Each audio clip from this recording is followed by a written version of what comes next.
Eu quero apresentar aqui a professora Márcia Capelli. Eu conheci ela em 2 eventos o ano passado. Comecei a trabalhar com um estudante dela, o Robson, e a gente tem intercambiado algumas ideias sobre aquela pesquisa. Eu quis saber mais do que ela pesquisava e por isso convidamos aqui a este seminário para entender mais, unir mais os grupos da UF e com o grupo de Goiás. E aqui eu agora estou em Maranhão, então ter uma interrelação de nossos temas de pesquisa. Então vai ser um prazer ouvir Márcia Capelli aqui no Dia da Mulher, então homenageando as mulheres na pesquisa. Obrigado, Márcia, por aceitar esse convite.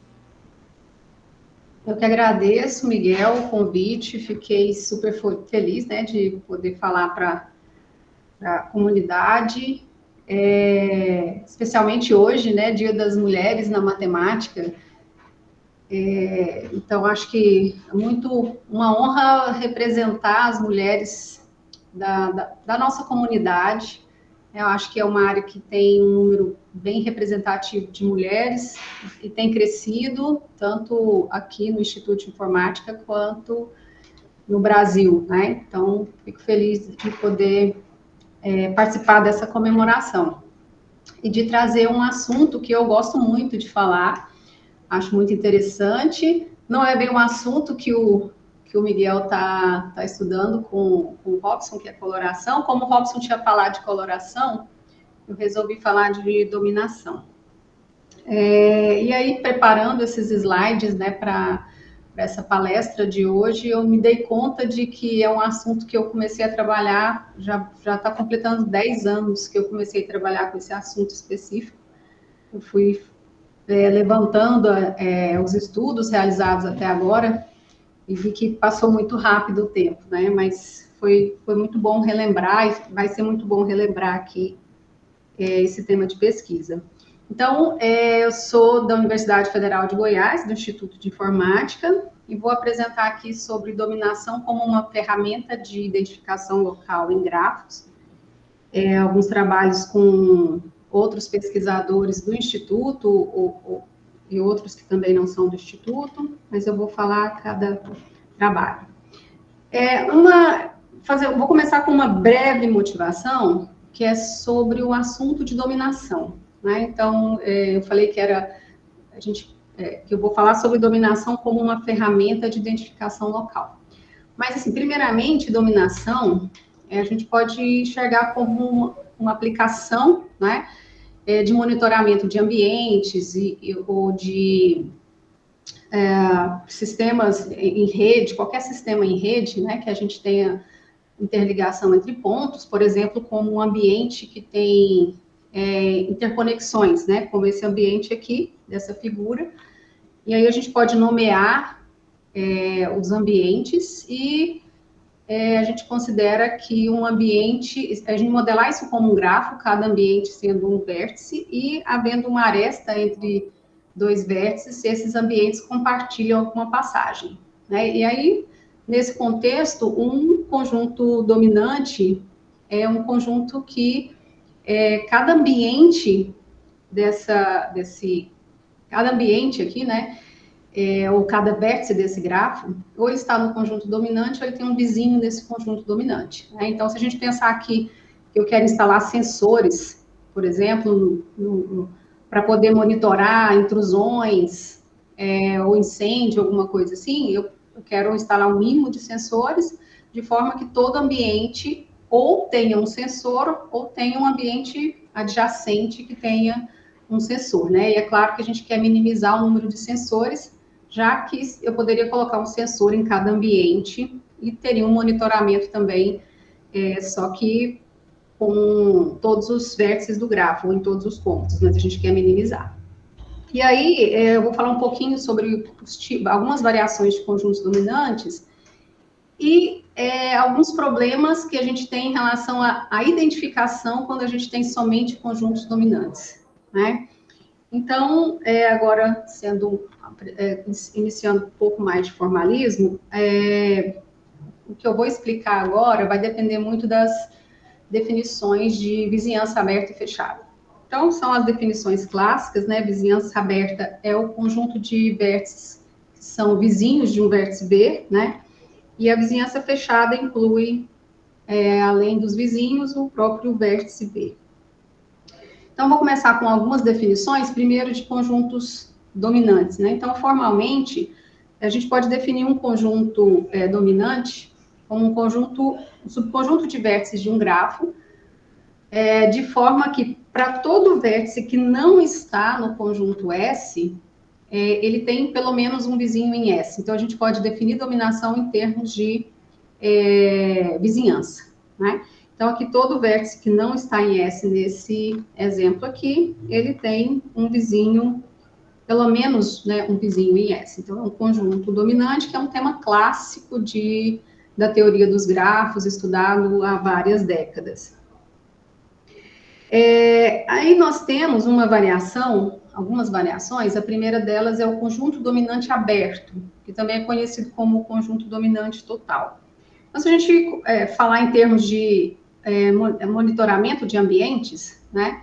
Se a gente considera aqui, no conjunto dominante, que um sensor instalado em um ambiente, ele é capaz de detectar alguma falha naquele próprio ambiente.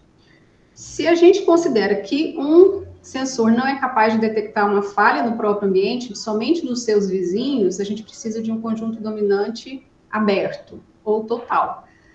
Porque nesse conjunto dominante, todo vértice de G precisa ser dominado, né? Então, aqui no anterior, todos os vértices que não estão em S são dominados. Aqui, todos os vértices de G precisam ser dominados. Então, a diferença aqui é que é todo vértice de G. Então, inclusive, um vértice que está em S, ele precisa ter um vizinho em S. Então, o conjunto S não pode induzir um grafo com vértices isolados, né? Então, a gente observa aqui que ele continua sendo dominante, só que ele domina até os vértices que estão em S, né? Todo vértice que está em S tem pelo menos mais um vizinho em S. E aí temos mais uma variação, que é o conjunto dominante independente, que também pode ser definido em termos de vizinhança, só que agora vizinhança fechada. Cada vértice que está em S, a vizinhança fechada dele, interseção com S, é menor ou igual a 1. E como consequência disso, se um vértice está em S, nenhum dos seus vizinhos está em S. Ele é um conjunto também independente, né? Então, aqui, esse conjunto é dominante e é independente. Quaisquer dois vértices de S não tem nenhuma aresta, né? São independentes. E aí, também tem a definição do conjunto independente aberto, né? Então, se a gente falar de conjunto independente em termos de monitoramento de ambiente, é como se um sensor interferisse no outro. Então, eu tenho que ter uma distância mínima de 2, né? 2 ambientes, 2 caminhos, na verdade, né? 2 arestas, porque um sensor poderia interferir no outro, né? A gente pode fazer essa analogia. E aí também a gente pode estender a definição de conjunto independente para conjunto independente aberto, que também é conhecido como conjunto 2 independente, que cada vértice que está no conjunto, a vizinhança aberta dele em interseção com S é no máximo 1. Então, ele tem no máximo mais um vizinho em S, né? Então, é uma relaxação que permite que um vértice que está em S tenha no máximo mais um vizinho, né? Então, os componentes do grafo induzido por S, ou ele vai ser vértices isolados, né? Ou K1 ou K2. Então, aqui nesse exemplo, tem um K1 e um K2, e todo mundo que não está em S tem pelo menos um vizinho em S. Então, também é um conjunto dominante. E, por último, a gente pode juntar as duas definições de conjunto independente aberto com conjunto dominante aberto. Só que quando a gente junta essas duas restrições, né, porque uma diz que um vértice tem no máximo mais um vizinho em S, e a outra diz que se um vértice está em S, ele precisa de no mínimo mais um vizinho em S. Então, juntando essas duas restrições, nós teremos conjuntos dominantes em que um sub-S no caso em que o grafo induzido por S vai ter componentes isomorfos a K2. Então, vai dominar com subgrafos K2. Né? Então, a gente viu aqui vários tipos de conjuntos dominantes que a gente pode fazer uma analogia com essa questão do monitoramento de ambientes, né? Ou se ele no caso da independência, a questão da interferência dos sensores, ou no caso, se um vértice ele consegue identificar uma falha nele mesmo ou somente nos seus vizinhos. Só que ainda, pensando em conjuntos dominantes como identificadores, né? Então, por exemplo, eu disse que se acontece uma falha, um sensor vai ser ativado. Então, por exemplo, em alguns casos aqui desses conjuntos dominantes, se acontece alguma falha em algum dos ambientes, né, em um sensor é ativado, por exemplo, aqui, se o sensor B é ativado, é porque aconteceu alguma falha ou nesse ambiente ou algum dos ambientes vizinhos. Só que A só tem B como vizinho, C só tem B como vizinho em S. Então, onde aconteceu a falha, né, ou a intrusão, né, alguma intrusão não desejada? Foi em C ou foi em A? Porque se B toca, né, se é acionado, a gente sabe que aconteceu alguma falha na vizinhança de B, ou poderia ser no próprio vértice B, mas não sabemos exatamente em qual local, né, em qual ambiente representado por esse vértice. Então, nesse sentido, precisamos de conjuntos dominantes que sejam também localizadores, né, que façam a distinção entre quaisquer elementos quaisquer vértices desse grafo. Né? Então, nem todo conjunto dominante é um conjunto distintivo, um conjunto localizador. Então, agora vamos misturar um pouco os conceitos. Vamos falar de conjuntos que são dominantes e que também são distintivos. São os distinguishing sets, né? Ou conjuntos, tem várias denominações, né? Conjuntos localizadores, separadores. Esse conjunto aqui, esse primeiro que eu vou apresentar, que é um conjunto dominante localizador, ele é um conjunto dominante e quaisquer dois vértices que não estão no conjunto, chamado aqui de S, eles precisam ter vizinhanças distintas, interseção com S. Para que o conjunto S identifique unicamente cada vértice que não está em S. Né? Então, aqui, por exemplo, aqui nesse exemplo A, tem os vizinhos D e B. C tem os vizinhos B e J, interseção com S. Eu vou olhar somente interseção com S, somente os que não estão em S. I tem os vértices H e J. E G tem os vértices vizinhos H e D. E tem somente D. E F tem 3 vizinhos B, J e H. Então, a gente observa que todos esses conjuntos são distintos. Então, ele é um conjunto distintivo, porque a interseção com S, né, para cada um, a gente tem um conjunto diferente. Então, agora, se o sensor B e J tocarem, né, forem acionados, a gente sabe que a falha, a intrusão ocorreu no vértice C, né, no ambiente relativo ao vértice C. Se foi só o vértice D que foi acionado, o sensor no ambiente D, a gente sabe que ocorreu uma falha em E. Né? Então, cada vértice é unicamente identificado. Então, esse conceito de conjunto dominante localizador ele foi introduzido por Peter Slater em 1983. E todo grafo tem um conjunto, eu vou chamar de conjunto LD, de Locating Dominating, que é os próprios vértices do grafo, né? Todos os vértices do grafo formam um conjunto LD, então nós estamos interessados em grafos com menor cardinalidade, conjunto LD. Só que, nesse exemplo, se o sensor D é ativado, eu não saberia que, nesse caso, a gente está considerando que os sensores estão localizando os vértices que não estão em S, né? Mas se o sensor D for acionado, poderia ser uma falha tanto em D quanto no vértice E, né? Então, um outro problema é chamado de Identifying Code, ou códigos identificadores. Ele é um conjunto que é dominante e a gente precisa verificar a condição de localização para quaisquer dois vértices do grafo, né? Nesse anterior, os vértices que deveriam ser localizados seriam os vértices que não estão em S.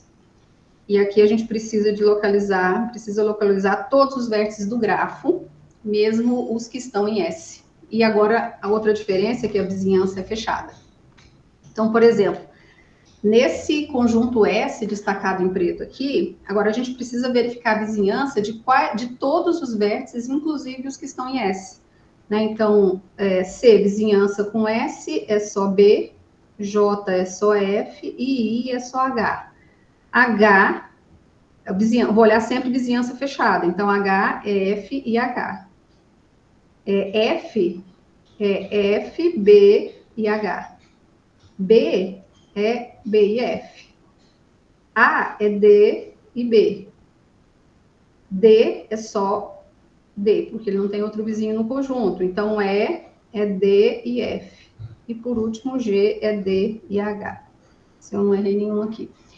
Então, a gente observa que todos os conjuntos são distintos, né? Então, ele também é um conjunto distintivo, só que ele é chamado de Identifying Code, que é então, a gente precisa olhar tanto os vértices que estão em S, quanto os que não estão em S, e a vizinhança é fechada. A diferença também é que a vizinhança é fechada.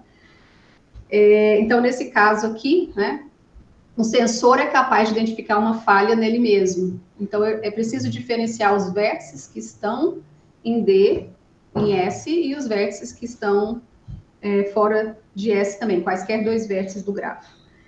Esse problema foi definido mais recente do que os Locate e Nominate, né, em 1998, só que nem todo grafo tem um código identificador. Então, se o grafo tem vértices gêmeos, então, por exemplo, se ele tem dois vértices gêmeos, quer dizer que eu não consigo, né, não existe nenhum conjunto, né, que eu possa definir que vai diferenciar o de V, já que eles têm a mesma vizinhança fechada. Né? Então, se um grafo possui vértices gêmeos verdadeiros, ele não possui um ID code, um código identificador. E estamos interessados em também conjuntos códigos identificadores que têm cardinalidade mínima. Aí, aproveitando esse problema também do ID code, ele pode ser generalizado para códigos de identificadores. Se a gente olhar a vizinhança, né, numa distância até relaxar a definição de vizinhança, né, olhar os vértices que estão à distância até D, né, que dificulta mais um pouco ainda o problema. Então, agora, esses dois problemas, né, tem essa diferença, os Locate e Nominate e os ID codes. A gente pode considerar conjuntos dominantes com as variações que eu apresentei. Então, pode ser um conjunto que é dominante localizador, só que a dominação é aberta, ou dominação total. Então, são os Open Locating Dominating Sets, ou conjuntos, ou Total Locating Dominating Sets, né? Pode ser, na literatura a gente encontra artigos falando de Open ou de Total. Então, aqui, agora a gente tem que ver para quaisquer dois vértices do grafo, a vizinhança aberta à interseção com S. E elas precisam ser distintas. Né? Então, observe que esse conjunto aqui foi maior, foi o único que eu encontrei com 6 vértices e deu um trabalho, porque eu tinha encontrado antes só com 7 vértices. Então, agora eu vou olhar a vizinhança aberta. Então, BJ aqui, por exemplo... Aqui, F, I, os que não estão no conjunto, né? E os que estão, também eu vou olhar a vizinhança aberta. Então, I tem só o vértice H, H tem I, G tem D e H, D tem só o G, e assim por diante. A tem B e D, então todos esses conjuntos precisam ser diferentes, né? Para que esse conjunto seja distintivo. Então, eu preciso olhar todos os vértices do grafo e vizinhança aberta. É diferente do ID Pose, que a gente olha todos os vértices do grafo, mas vizinhança fechada. E esse a gente olha todos os vértices e vizinhança aberta, porque o conjunto é dominante total, ou dominante aberto. E aí, podemos também ter conjuntos localizadores. Esse é o mesmo. Esse assunto foi definido em 2010, né, um pouco mais recente. E também um grafo só possui um Open Locating Dominating set se ele não possui gêmeos falsos, né? Então, agora, porque a vizinhança é aberta, então, se o I e B forem gêmeos falsos, não tem também conjunto que vá distinguir esses dois vértices. E também a gente está interessado em cardinalidade mínima. E tem também, eu não vou falar aqui, explorar, mas tem também conjuntos Open Locating Dominating Sets que são redundantes.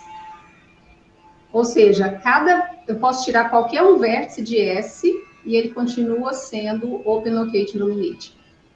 E aí tem muitos artigos recentes que têm explorado esses conjuntos redundantes. Acho que é o último, o penúltimo, que é o Locating Dominating, Independent Locating Dominating Set. Então, aqui é a mesma definição de conjuntos localizadores, só que o conjunto dominante também é independente.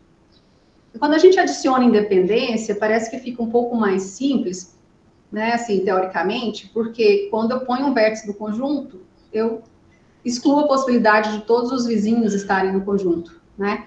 Mas a gente vai ver que, em geral, isso não torna o problema computacionalmente mais simples.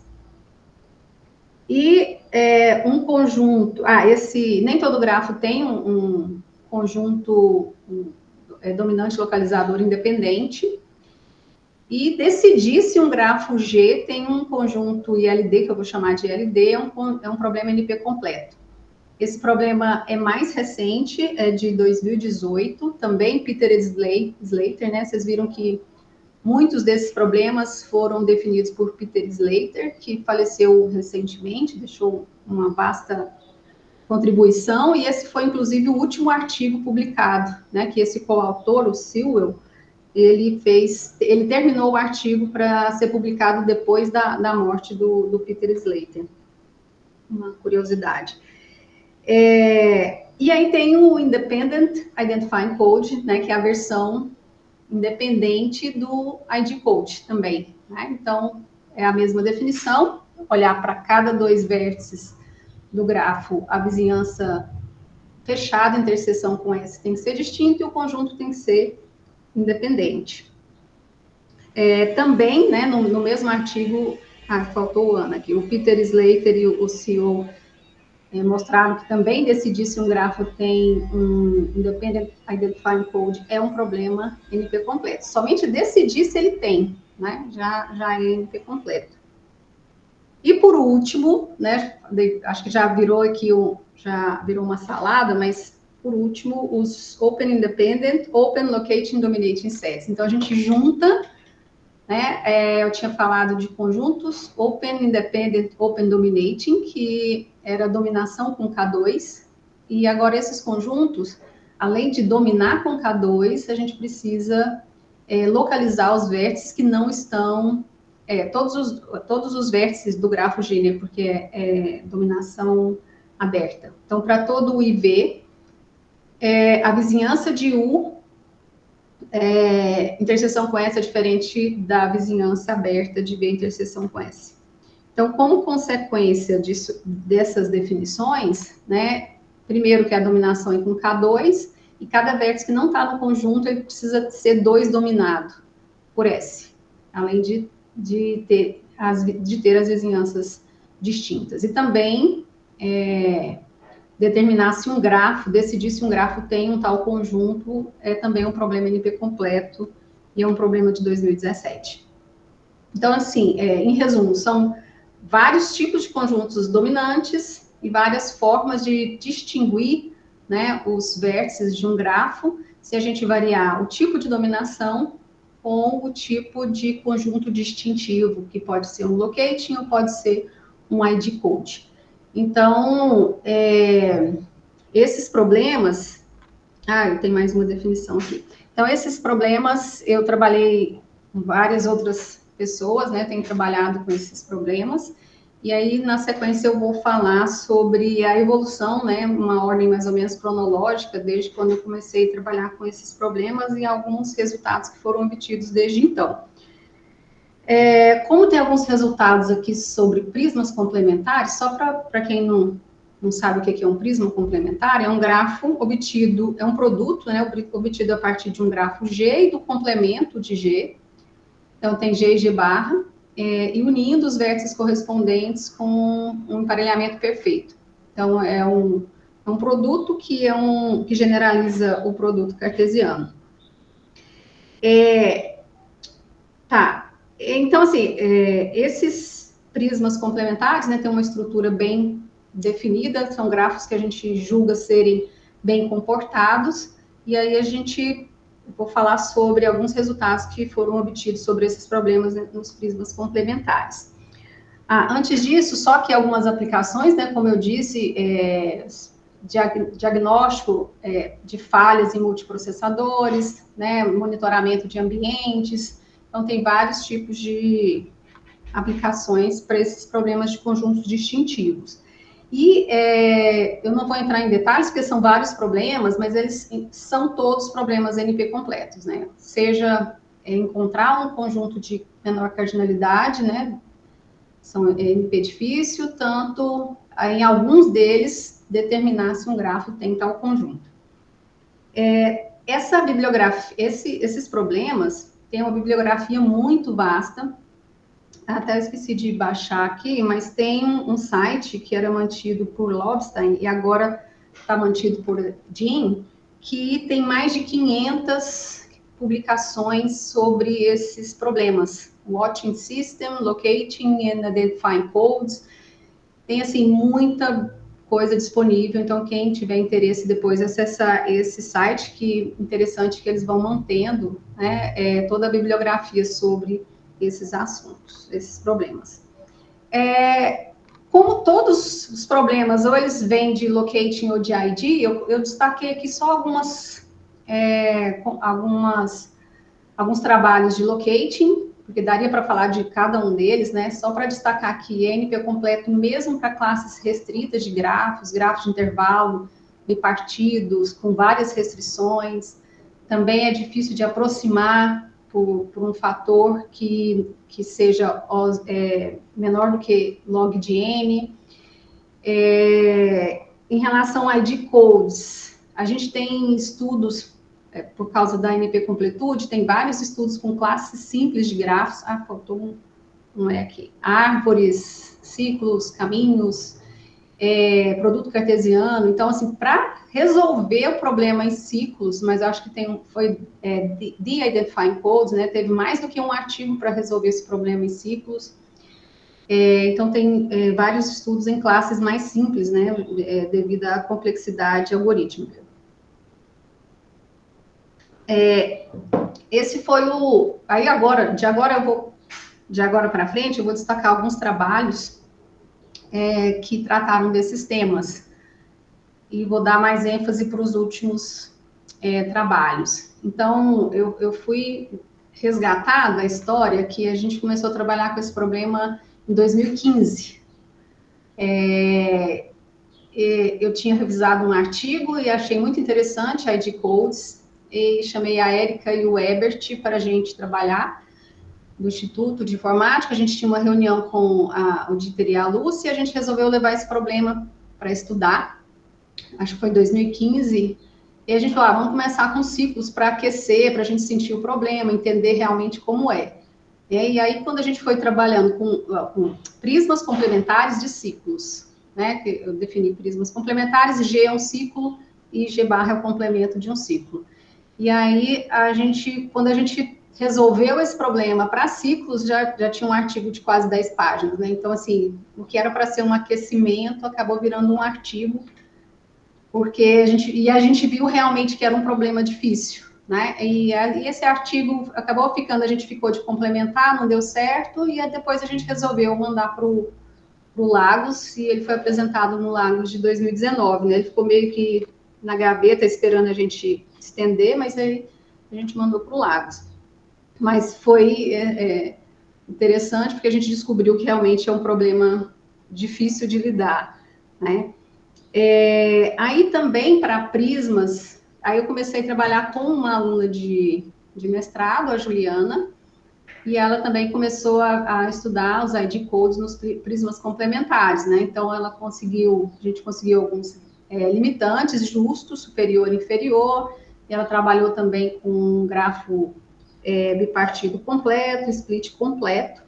E aí, falei que a ordem era mais ou menos cronológica, acho que ela terminou o mestrado em 2018, e também alguns ficou meio engavetado, porque ela já começou o doutorado em seguida, e aí, em outra área, e aí quando foi em 2022, 2023, a gente resolveu desengavetar e mandar esses resultados, e um foi para matemática contemporânea, e o outro foi sobre ID codes em produtos cartesianos.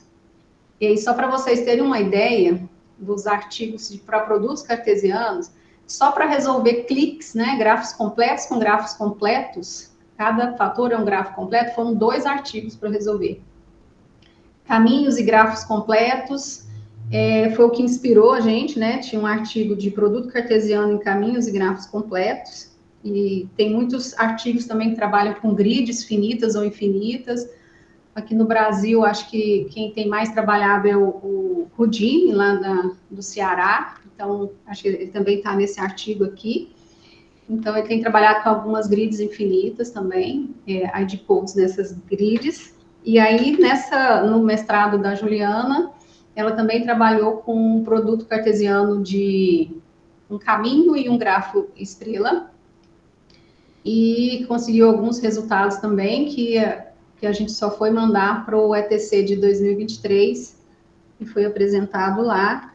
E assim, a gente não fechou caminho por K1N, né? K1N. A gente não conseguiu fechar, na verdade, nem K13 com PM, porque tinha muitos casos, mas assim, apresentamos limites justos para o caso geral e para o caso específico. Aí, continuando a história, a gente viu esse artigo um artigo do Slater, né, falando dos OLD, ou vou chamar de Old OIND sets, que eram os conjuntos Open Locate Dominating Open Independent Set, que é aquele que domina com K2, domina e localiza com K2. E nessa época, aqui acho que foi mais ou menos 2017, a gente estava ainda estudando bastante os prismas complementares. Aí, assim, como os prismas são os grafos, assim, que a gente julga ser bem comportado, uma estrutura, né, mais bem comportada, a gente decidiu avaliar como seriam esses conjuntos nos prismas complementares. E aí, provamos que ele era NP completo mesmo para os prismas complementares, né?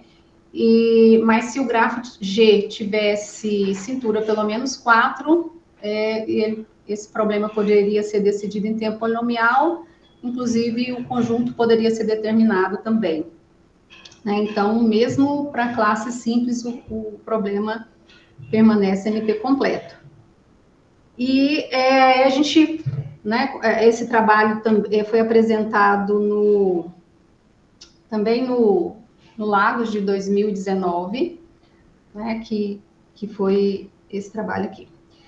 E aí a gente continuou, né, em classes mais gerais, porque a prova de NP completude era para grafos gerais, e a gente se perguntou, e se o grafo for bipartido, tiver outras restrições? Continua NP completo? Aí a gente investigou planar bipartido de grau máximo 5 e cintura 6, né, conseguimos uma redução com essas propriedades, mostrando que ele permanecia NP completo. Decidir se um grafo tem um old OIND set, né? Isso aqui não é a determinar não é nem relativo ao menor conjunto, mas determinar se um grafo tem tal conjunto é NP completo. E aí a gente conseguiu uma outra redução também para grafos planares subcúbicos de cintura 9.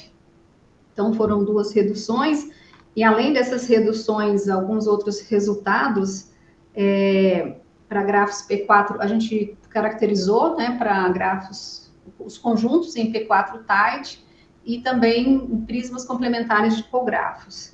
E aí esse trabalho foi publicado em 2022.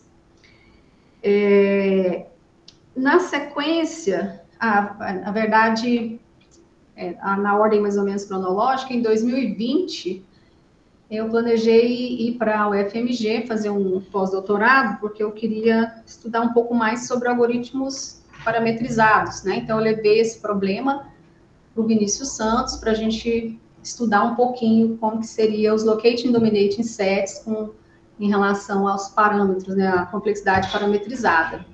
E aí, todo mundo se lembra, 2020, o que aconteceu, né? Ficamos isolados e acabou sendo, assim, um trabalho mais eu aqui, eles lá, mas a gente conseguiu alguns resultados, alguns bounds, limites, né, para locating dominating set, que não admite um kernel quando parametrizado por vertex cover e o tamanho da solução, e distância para clique e o tamanho da solução. E aí é interessante que foi o primeiro trabalho de complexidade parametrizada sobre aspectos estruturais de locating dominating set, né? E depois disso surgiram outros trabalhos em relação à complexidade parametrizada.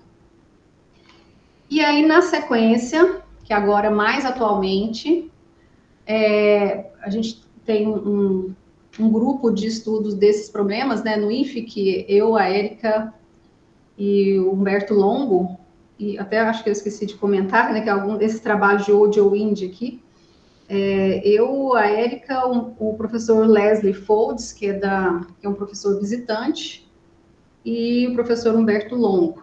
Então, a gente tem estudado esses problemas desde, acho que 2017, e aí a gente começou a estudar os locating, né, os dominantes localizadores e os códigos identificadores independentes, que daquele artigo de 2018 do Peter Slater. E aí a gente começou a estudar, mas a gente estava assim um pouco frios em relação a alguns resultados. E aí entrou um aluno de mestrado, que é o Dylon, e começou a trabalhar com a gente, né? Então, acho que deu, assim, um gás, uma motivação maior para a gente continuar com esses problemas. E aí, a gente começou a trabalhar com as versões independentes, tanto de conjuntos localizadores e códigos identificadores. E aí, a gente investigou aqui, a gente teve alguns resultados mais simples, em grafos construídos de ciclo, que eu nem coloquei aqui, foi um trabalho enviado para a matemática contemporânea. E aí o Dylon também começou a investigar grafos P4 esparsos, que são grafos, né, em que cada conjunto de 5 vértices induz no máximo um P4. Essa classe contém todos os cografos.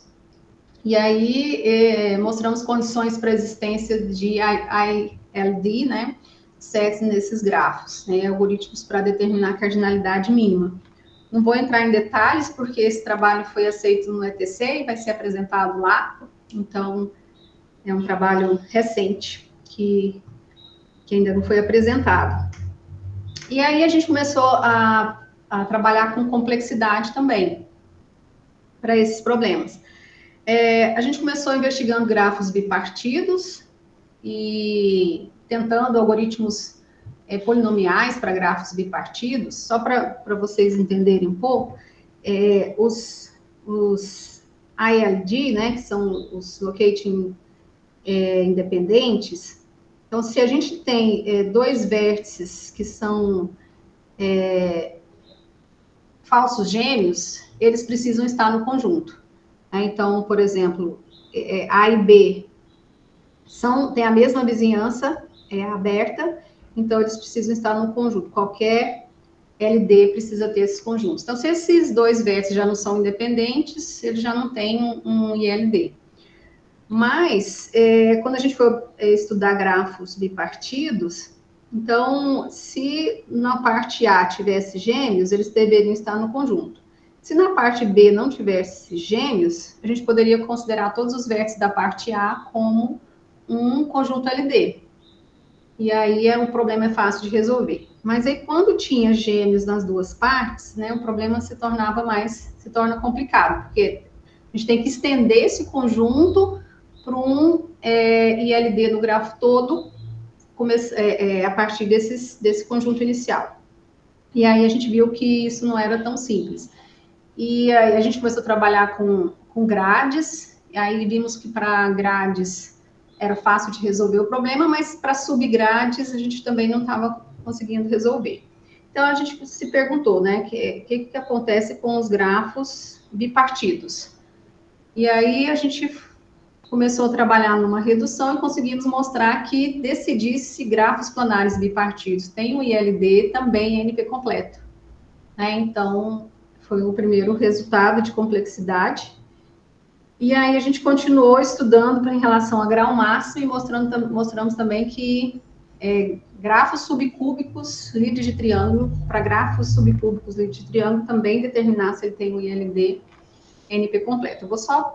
Eu acho que o meu tempo já está quase acabando, vou dar só uma ideia geral aqui da demonstração. E aí, estudamos também como a gente provou que era NP completo, né? Decidir se um grafo subcúbico tinha um ILD. A gente falou, então vamos investigar classes de grafos subcúbicos. E a gente tinha encontrado um trabalho da Alessandra e da Cristiane, da Unicamp, sobre conjuntos dominantes independentes em Snarks, Flower e Blanusa, generalizado. Aí a gente falou, vamos comparar, né, ver como que fica o ILD. Então, a gente também trabalhou com essa classe de cúbicos. Também não trouxe aqui mas a gente fechou, né, o ILD nessas classes. E aí, então, só a ideia da prova da NP completude, né, dos ILD para grafos planares bipartidos. A gente fez uma redução do 3SAT, e aí a gente obteve um gadget para variáveis e um gadget para as cláusulas. Assim, a dificuldade do gadget, porque para ser bipartido, a distância entre os vértices que representam as variáveis, né, que no caso aqui é o i e o j e o i barra, a distância entre eles tinha que ser par, para o grafo depois, para quando eles se ligassem no gadget das cláusulas, o grafo permanecer bipartido. E aí, assim, a gente justamente usou a questão dos gêmeos, né, que os gêmeos forçam alguns vértices estarem nos conjuntos, para poder forçar aqui os gadgets a cumprir o papel que a gente precisava. Então, aí esse gadget é planar bipartido, e a gente tem esses vértices que são fixos, porque eles são gêmeos, então eles precisam estar no conjunto. E aí, por causa disso, né, para diferenciar, por exemplo, LI de HI, um desses dois vértices tem que estar no conjunto, e para diferenciar DI de BI, um desses dois tem que estar. E por causa da independência, nunca o I e o barra poderiam estar ao mesmo tempo. Então, ou o I está no conjunto, ou o I barra está no conjunto, né, para a gente garantir a satisfabilidade das fórmulas do 3SAT. E aí, na fórmula da cláusula, também a gente usou os gêmeos, né, porque as ligações são feitas a partir de α1, então esses dois são gêmeos, é obrigatório que eles estejam no conjunto, e aí para diferenciar esses dois aqui, é preciso que pelo menos um vizinho esteja no conjunto, né, então vou só mostrar aqui um exemplo da redução. Esses são os vértices obrigatórios. E aí aqui os vértices, as cláusulas ligadas às variáveis. E aí a gente mostra que a fórmula é satisfatível somente se o conjunto for um ILD. E aí a gente passou a estudar os subcúbicos, né? E aí encontramos uma uma versão do 3SAT que tem uma limitação em relação às ocorrências das variáveis, né? No máximo 3 ocorrências, sendo que a literal falsa ocorre exatamente uma vez. Então, isso ajudou a gente a trabalhar na limitação do grau, né? Então, agora o GED tem um grau limitado, a gente não conseguiu juntar as duas coisas, bipartido com grau máximo. Então, aqui essa redução pode gerar um grafo que não seja bipartido. Então, a gente tem as mesmas restrições, né, para o I e o I barra, em relação a exatamente um dos dois estar no conjunto, então a gente prova isso. E aí a gente tem duas possibilidades de ILD para esses conjuntos. E a redução é semelhante à outra, o GET das cláusulas também, a gente usa os gêmeos. Então, os gêmeos são obrigados a estar no conjunto, que vai forçar que para diferenciar R de S, esse outro vértice esteja. E aí, alfa e beta não estarão diferenciados, né, localizados, porque tem o mesmo vizinho ZJ. E aí, a gente mostra que essa cláusula, alfa J vai ter duas ligações e beta J apenas uma, garantindo o grau máximo 3 aqui. E aí, pelo menos um deles tem que ter um vizinho fora, caso contrário, eles não estão diferenciados, né? Eles têm o mesmo vizinho aqui, que é o ZJ. Aí aqui tem também um exemplo. Esses são os obrigatórios. E aqui uma cláusula específica. E aí, só por último, para terminar, já estou terminando aqui, a gente também analisou, estudou a complexidade dos Independent ID Codes, né? E a gente conseguiu uma redução também para planar, decidir se o grafo tem esse tal conjunto NP completo para planar bipartido.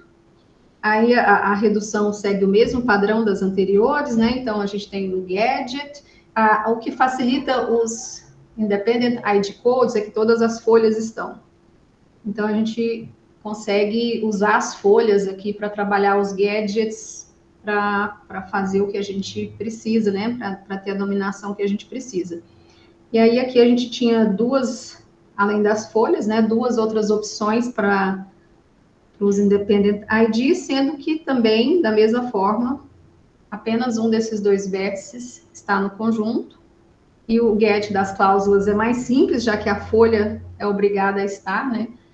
Aí a gente tem aqui, porque no Independent ID, é até importante falar, no Independent ID, como cada vértice que está no conjunto, então, se esse vértice aqui, ele já identifica ele mesmo, e ele não pode ter outro vértice que ajude na identificação dele, porque o conjunto é independente, a gente não pode ter uma situação que um vértice seja dominado somente por um elemento do conjunto S, porque senão os dois não estariam diferenciados. Então, esse conjunto ele precisa ser 2 dominante, né? Uma consequência disso é que todo independent ID é um conjunto 2 dominante. Cada vértice que não está em S tem pelo menos 2 vizinhos em S, né? Então, é um open dominating. Então, como esse vértice aqui, ele não pode ser identificado por BJ, é obrigado que pelo menos um dos 3 vértices relativo aos literais esteja no conjunto. E aqui, então, eu finalizo aqui essa década de trabalho, né, com esses conjuntos distintivos.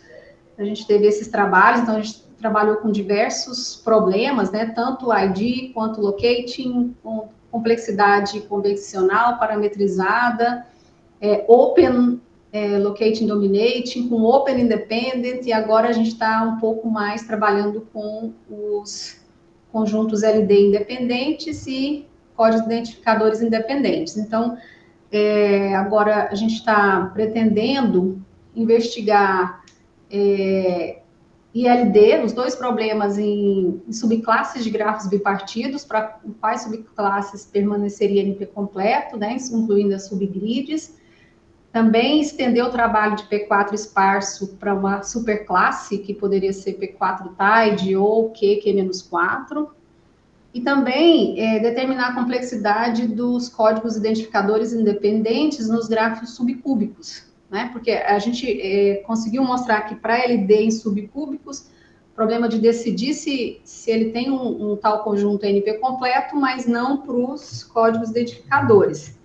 Então, a gente está estudando para ver se a gente consegue uma redução ou mostrar, de repente, um algoritmo de tempo polinomial. E aí, se for polinomial para subcúbicos, né, seria interessante a gente trabalhar com grau máximo 4, já que a prova de NP completude do próprio artigo do Slater, ela dá para adaptar para grau máximo 4. Então, a gente já sabe que grau máximo 4 é NP completo. A gente não sabe ainda em relação a subcúbicos, né? Que é grau máximo 3, então a gente está no limite ali, se grau máximo 3 também seria NP completo ou polinomial. Por enquanto, atualmente a gente está achando que é polinomial, mas semana passada a gente estava achando que era NP completo.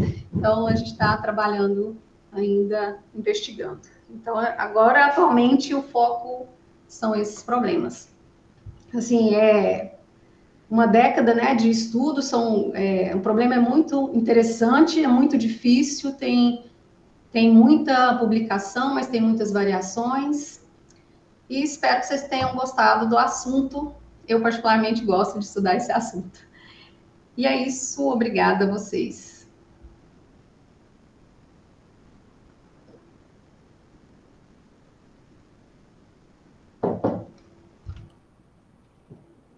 Obrigado, Márcia.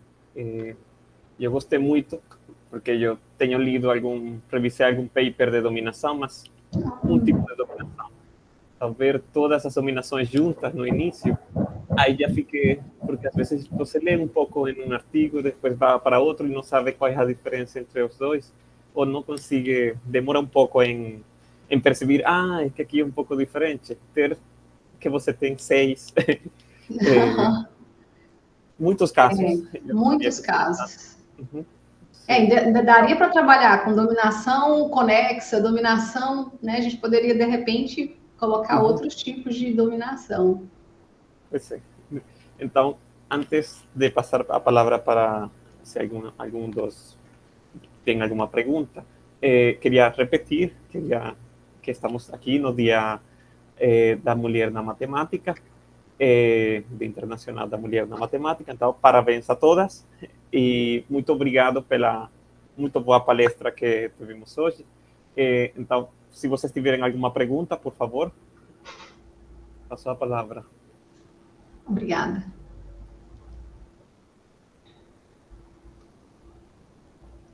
Bom, se ninguém tem, eu só tenho a sensação de que, por mais condições que vocês tentavam pôr naqueles teoremas, sempre chegavam a NP completitude, né? Parecia como, a menos que vocês estivessem estudando uma família muito restrita, mas quando vocês colocavam condições gerais, agora, deixa eu lembrar, por exemplo... Grau máximo, bipartidos, até para split. Tem muitos problemas que são NP completos até para split. Mas não existe nenhum resultado assim na literatura que seja mais geral e que não seja NP completo? Não, porque assim, são os problemas, todos eles são NP completos, e inclusive, eu não sei se tem algum que para bipartido, pelo menos os que eu locating já e ID já são NP completos até para bipartidos, né? E até essa redução da gente para bipartido, no ILD bipartido, a gente já viu que dá para estender, acho que para alguma subclasse de bipartido ainda. Não sei se era convexo, não, star convexo, alguma coisa assim. Então, realmente não tem nenhuma classe assim muito geral. Permanece NP completos para classes restritas. Você tem grafos de intervalo, permutação, tudo NP completo. Mas quando vocês fazem a restrição é porque, por exemplo, está de Geert ou alguma outra grau máximo também, vocês colocam 7, 6, é para que significa aquela demonstração? Tá. É porque, assim, a gente estava focado em bipartidos. O foco era bipartido. Aí a gente conseguiu um gadget e no final a gente observou, o grafo vai ser sempre cintura tal.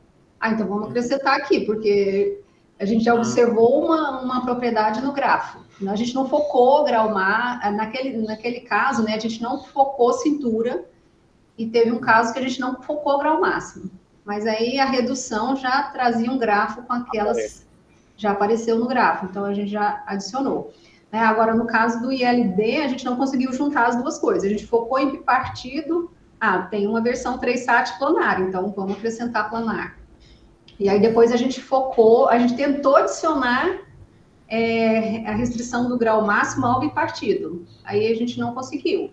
Mas aí a gente conseguiu, a gente não consegue adicionar, mas a gente consegue uma redução independente para subcúbico. E aí aí a gente já viu, aí depois que a redução estava pronta, a gente viu, olha, tem um triângulo aqui que dá para a gente remover. Então vamos remover o triângulo e ele vai ser livre de triângulo. Aí a gente conseguiu, né, assim, a gente focava numa restrição, mas a gente já ganhava no grafo algumas outras restrições que a gente foi adicionando. Entendi. Era mais natural, aparecia sozinha a restrição. Sim, já aparecia naturalmente. Né? Tá bom. Então, se alguma outra pessoa tem outra dúvida, pergunta, então eu vou terminar a gravação e, novamente, muito obrigado pela palestra. Obrigada e parabenizar todas as mulheres que estão aí na matemática, né, novamente, parabenizá-las, nos parabenizar.